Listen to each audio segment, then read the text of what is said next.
সংস্কারের নামে ভরাটের অভিযোগ উঠেছে। ওই পুকুর পাড়ে এমনভাবে মাটি ফেলা হয়েছে যে কোনো সময় বিশাল পুকুর ভরাট করা হতেও পারে।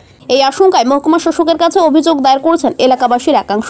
চাঁচল সদর এলাকার ওই ঘটনায় চাঞ্চল্য ছড়িয়েছে। চাঁচলের সাপ্তাহিক হাটের পাশে শান্তি মোড়ে রয়েছে বিশাল ওই জলাশয়, যেটি একসময় ওই এলাকার মানুষের কাছে মাছ চাষ থেকে শুরু করে ব্যবহারের একমাত্র জলাশয় ছিল। যদিও সেটি ব্যক্তি মালিকানাধীন, কিন্তু অভিযোগ সম্প্রতি কয়েকদিন ধরে পুকুরের মালিক পুকুর সংস্কারের নামে রাতের অন্ধকারে ট্রলির পর ট্রলি মাটি পুকুর পাড়ে ফেলছেন। এলাকার মানুষের আশঙ্কা এইভাবে পুকুর ভরাটের চক্রান্ত করা হচ্ছে, যেটা পরবর্তীতে প্লট করে বিক্রি করে দেওয়া হবে। এই নিয়ে এলাকার মানুষ চাঁচলের মহকুমা শাসকের কাছে লিখিত অভিযোগ দায়ের করেছেন।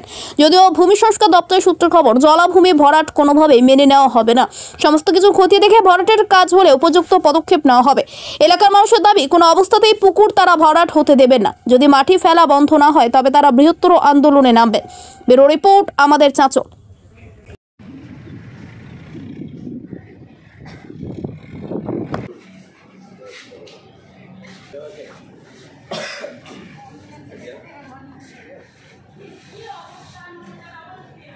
অভিযোগ বলতে চাঁচলবাসীটা আমাদের চাঁচলবাসীর পক্ষ থেকে একটা মাস পিটিশন করা হয়েছে প্রশাসনের কাছে, যে আমাদের যে পরিবেশ পুকুর ভরাট করে সে পরিবেশটাকে নষ্ট করা হচ্ছে।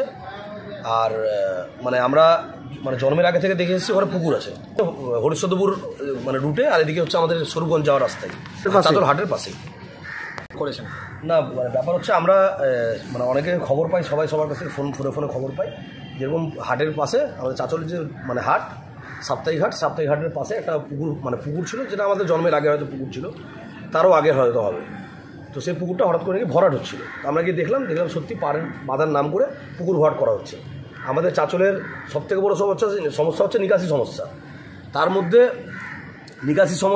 মধ্যে আবার পুকুর যদি ভরাট হয় তো আস্তে আস্তে তো সব পুকুর যদি বন্ধ হয়, তাহলে আমাদের চাঁচলের জল নিকাশি কোথায় হবে বা হবে কীভাবে? সেই জন্য পরিবেশ বাঁচানোর জন্য তখন আমরা গিয়ে একটা প্রশাসনের দ্বারস্থ হয়ে প্রশাসনকে একটা মাস পিটিশন দেওয়া হয় যে পুকুর ভরাট হচ্ছে কিনা সেটা তদন্ত করে দেখার।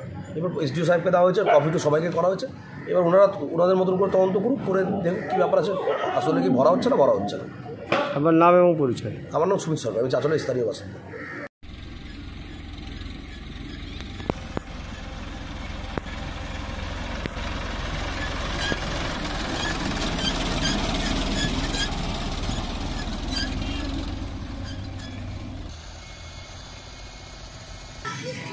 আমাদের চাঁচলের শান্তি মোড়ে একটা বহু পুরাতন পুকুর আছে, বড় পুকুর আছে।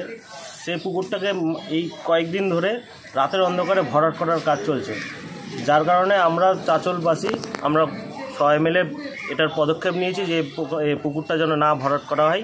সেটার জন্য আমরা প্রশাসনকে কমপ্লেন করেছি, জানিয়েছি যেন প্রশাসন এই ব্যাপারে কোনো পদক্ষেপ নিক। কে বা কারা ভরাট করছে সেটা আমাদের কাছে খবর নেই, তবে চাঁচলের বড় মহারথী যারা আছে হয়তো তারাই পুকুরটাকে ভরাট করে হয়তো ওটা আত্মসাৎ করার চেষ্টা করছে। পুকুরটা পুকুর হিসাবেই যেন থাকে, এটাই চাইছেন আপনারা? এটাই চাইছি আমরা। আপনার নাম এবং পরিচয়? আমার নাম নিটন রজক, আমি একজন সাধারণ নাগরিক। কোথায় বাড়ি আপনার? আমার বাড়ি চাঁচল দুর্গাবাড়ি। জলাভূমি পুকুর ভরাট করা প্রশাসনিক দপ্তরে মহকুমা শাসকের কাছে অভিযোগ দায়ের হয়েছে।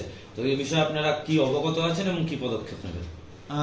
যেটা মাননীয় মহকুমা শাসক চাঁচলের কাছে যে চিঠিটা বা যে কমপ্লেনটা জমা করেছে, পুকুর ভরাটে একটা সন্দেহ করেছে কিছু লোক, এবং সেটা আমি চিঠিটা আজকে সকালে আমার কাছে এসছে, তাতে লেখা আছে যে হয়তো পুকুরটা ভরাট করা হতে পারে। তা সেইটা আমরা পাওয়ার সঙ্গে সঙ্গেই ব্যবস্থা গ্রহণ করেছি এবং সংশ্লিষ্ট আড়াইকে চিঠিটা দেওয়া হয়েছে। হয়তো আমরা ফাইনাল রিপোর্ট কালকে সকালের মধ্যে পেয়ে যাব। যদি কোনো রকম আইন ভঙ্গ হয় এক্ষেত্রে পুকুর জলজমি ভরাট, তার বিরুদ্ধে কঠিন শাস্তি যা আইনে আছে সেই অনুযায়ী ব্যবস্থা গ্রহণ করা হবে।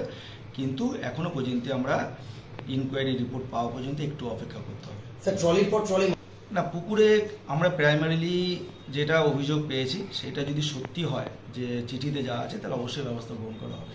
এখন ইনকোয়ারি না হওয়া পর্যন্ত তো বলতে পারছি না কতটা সত্য কতটা মিথ্যা এই বয়ানে। তো অবশ্যই যা আছে প্রশাসনের সামনে আসবে, ইনকোয়ারি রিপোর্টটা হোক, আড়াইকে দেওয়া হয়েছে, খুব তাড়াতাড়ি আসবে। কি বলবেন? পুকুর ভরাট বা জলাভূমি যেগুলো আছে, পশ্চিমবঙ্গ সরকারের মাননীয় মুখ্যমন্ত্রী মমতা বন্দ্যোপাধ্যায়ের একদম স্পষ্ট নির্দেশ আছে যে কোনো জলাভূমি, যেগুলো জলাভূমি বলে রেকর্ড আছে এবং যেখানে জল রয়েছে, পুকুর রয়েছে, সেগুলো কোনোভাবেই কোনো কনস্ট্রাকশন বা ভরা যাবে না। এগুলো যদি কেউ নিয়ম বহির্ভূত কেউ কাজ করে থাকে তাহলে আইন মোতাবেক কাজ চলবে প্রশাসন সেটা বিষয়টা খতিয়ে দেখবেন এবং যা বিবেচনা সেটা করবে।